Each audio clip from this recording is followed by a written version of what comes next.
தெருநாய்களை காப்பகங்களில் அடைக்க தேவையில்லை என சுப்ரீம் கோர்ட் தீர்ப்பு அளித்துள்ளது.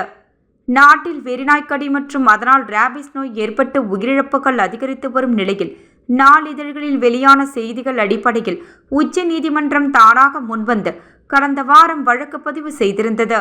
இந்த வழக்கை விசாரித்த சுப்ரீம் கோர்ட் நீதிபதிகள் JP பர்திவாலா, R மகாதேவன் அமர்வு டெல்லியில் சுற்றித் திரியும் அத்தனை தெருநாய்களையும் அடுத்த 8 வாரத்திற்குள் பிடித்து முறையான காப்பகம் அமைத்து பராமரிக்க உத்தரவிட்டது. மேலும் நாய்களுக்கு கருத்தடை செய்வது, தடுப்பூசி போடுவது உள்ளிட்டவற்றை டெல்லி அரசு மற்றும் மாநகராட்சி மேற்கொள்ளவும் உத்தரவிட்டது. இந்த உத்தரவுக்கு எதிராக சிலர் மேல்முறையீடு செய்தனர். இதை விசாரிக்க நீதிபதிகள் விக்ரம் நாத், சந்தீப் மேத்தா, NV ஆச்சார்யா அடங்கிய 3 நீதிபதிகள் அமர்வு அமைக்கப்பட்டது. இந்த அமர்வு அனைத்து தரப்பு வாதங்களும் முடிவடைந்த நிலையில் இன்று தீர்ப்பு அளித்தது. தெருநாய்களை காப்பகங்களில் அடைக்க தேவையில்லை. வெறித்தனமான நாய்கள், ராபிஸ் பாதிக்கப்பட்ட நாய்களை தவிர மற்ற நாய்களை விடுவிக்க வேண்டும்.